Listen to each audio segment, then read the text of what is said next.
What is up, guys, and welcome back to the channel. Guys, before we begin this video, I just want to say thank you so much for the positive feedback I've been getting in my last few videos. You guys have been extremely supportive, and I cannot do this channel without you. So thank you so much. These videos are really for you guys. I take time out of my day every single day, every afternoon. It's Monday right now, it's my afternoon. I'm filming just to take this video for you guys, so keep you updated on what's going on. But there's some other people on the channel who seem to just want to be really negative and post some really nasty stuff in the comments.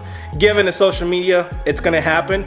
But listen, this is a free subscription. If you don't like the content or what I'm saying, feel free to unsubscribe from your free subscription. Otherwise, that stuff is just gonna get blocked or deleted. Either way, I'm not gonna see it on my channel, so I appreciate you guys either way. Now, the topic at hand, we're talking about the AMS intercooler reservoir. That's what it is. It's got so many names: auxiliary, reservoir, tank.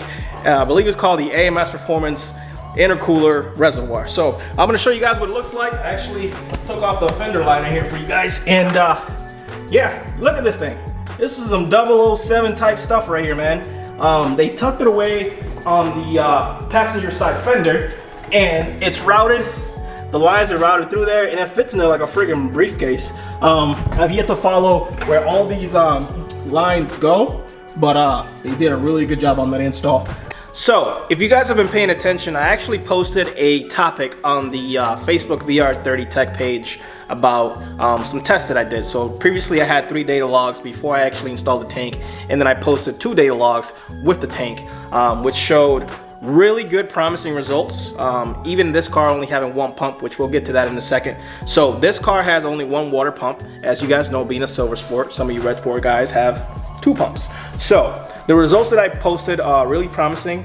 I noticed ultimately cooler temps. The recovery time from a pull was substantially quicker to recover back to normal temperatures, and I honestly really think this is probably what we needed for those hot summer days. I mean, even with the heat exchanger and everything, a lot of cars need more cool down time to, in between each pull or each run. You can hot lap the car at the drag strip if you really wanted to, but I believe with this you may be able to.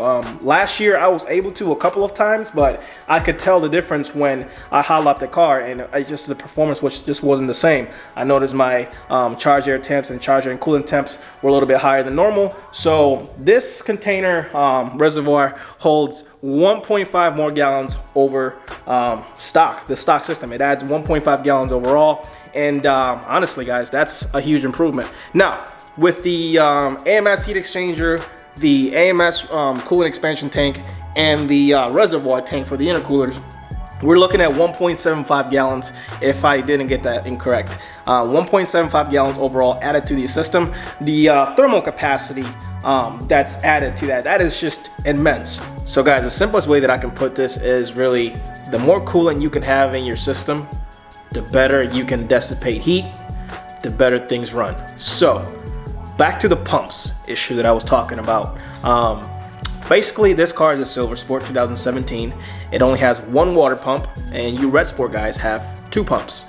So what I'm saying is that you guys who can flow your coolant more, since you have 2 pumps, you're actually going to probably see a little bit of an improvement compared to the results that I'm seeing. So this is actually going to be a better upgrade for you guys. Now, where I'm getting at is that it's probably time to address this now, because in the future I don't want to have to do it. And I think all of us guys with 1 pump thought at some point this was going to be an issue, and here we are. So what I'm going to do is not just upgrade 1 pump.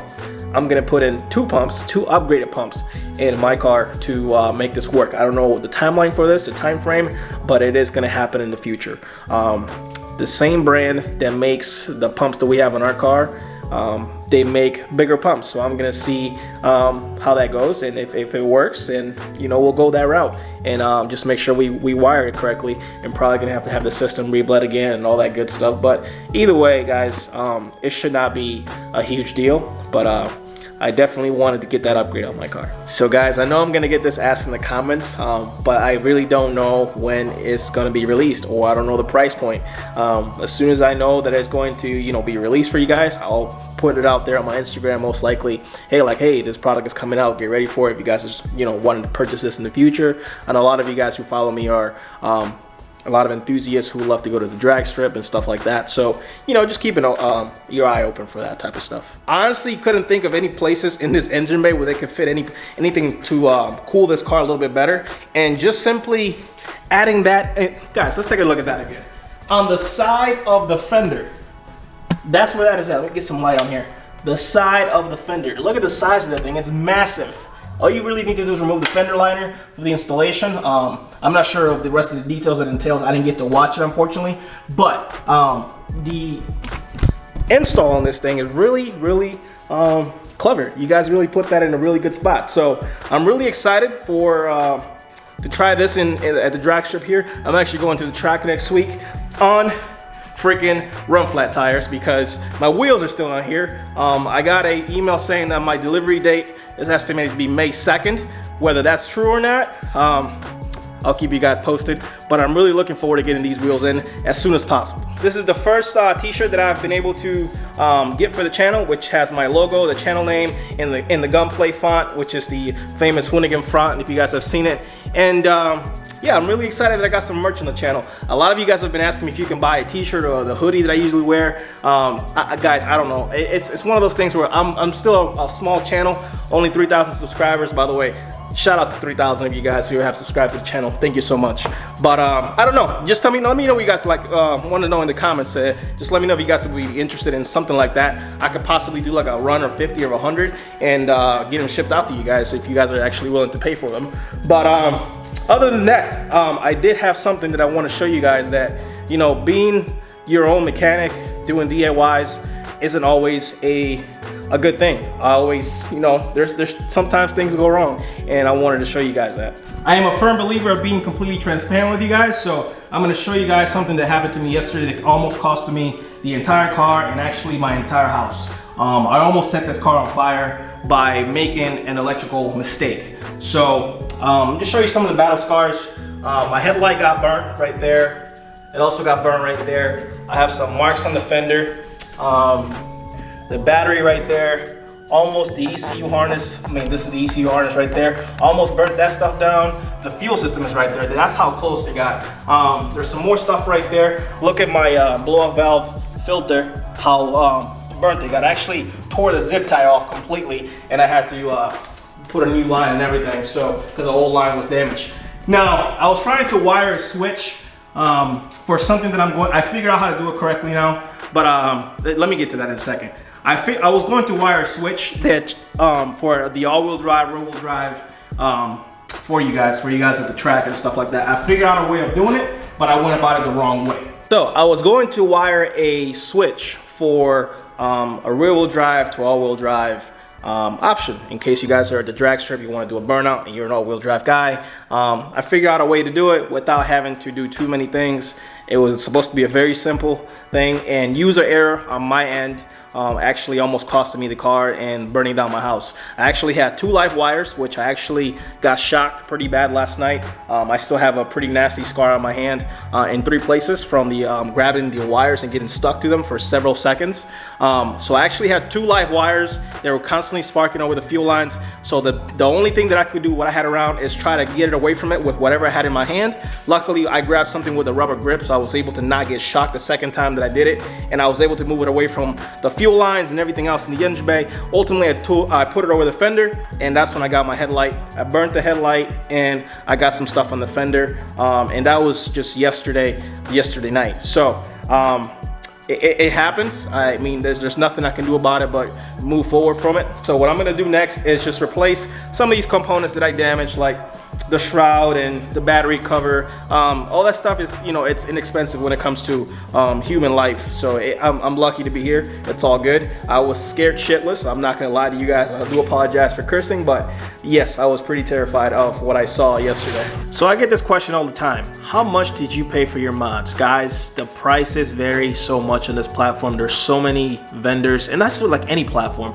There's always gonna be your bottom of the barrel cheap and your top of the scale expensive. Now, it's all up to you which way you want to go. Personally, I've released my mod list countless times. I mean, you guys can literally go to these vendors' websites and see the prices. There is no sense in me going dollar by dollar trying to count how much I spent on this and how much I spent on that. All I can say is that you have a lot of options and a lot of different price points that you guys can choose from, which is, you know, a lot of them are really affordable, and some of them are, you know, on the higher side. And I completely understand if you guys, you know, want to go a different route. That's totally fine. I'm just sharing my experience.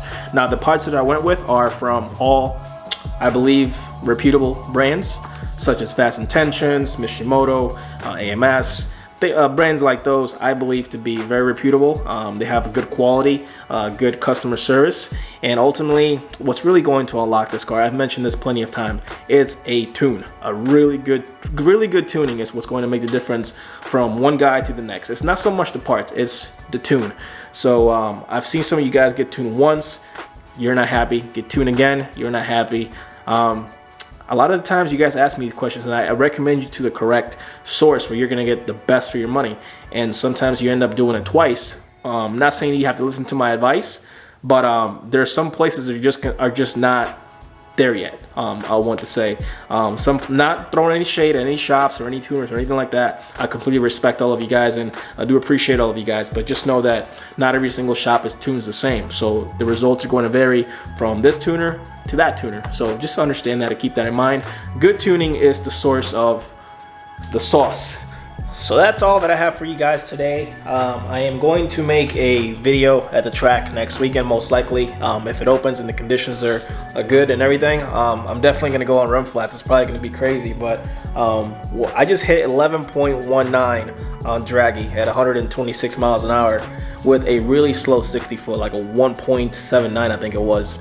I'm ripping the heck out of these run flats, by the way. I don't know if they can take much more, but as soon as my wheels get here, we're gonna lower the car a little bit more, put the new tires and wheels on, and, you know, call it a day. We should be able to get our 10.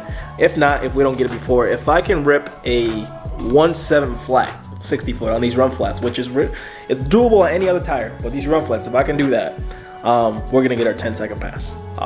I know the car has it. It's no doubt. It's there. Jake from AMS, you're a wizard. But the car has it. There's no doubt in my mind that it'll do a 10.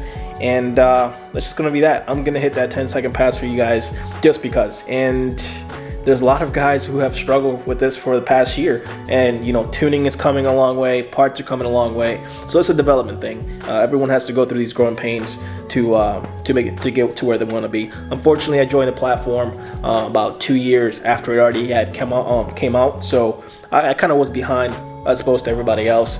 So you know, we're just playing catch up here and getting this content for you guys as much as I can. So like always, thank you so much for watching. Thank you so much for your comments in the videos. If you like the videos, always give it a like. If you want to become part of the family, go ahead and subscribe. See you guys in the next one.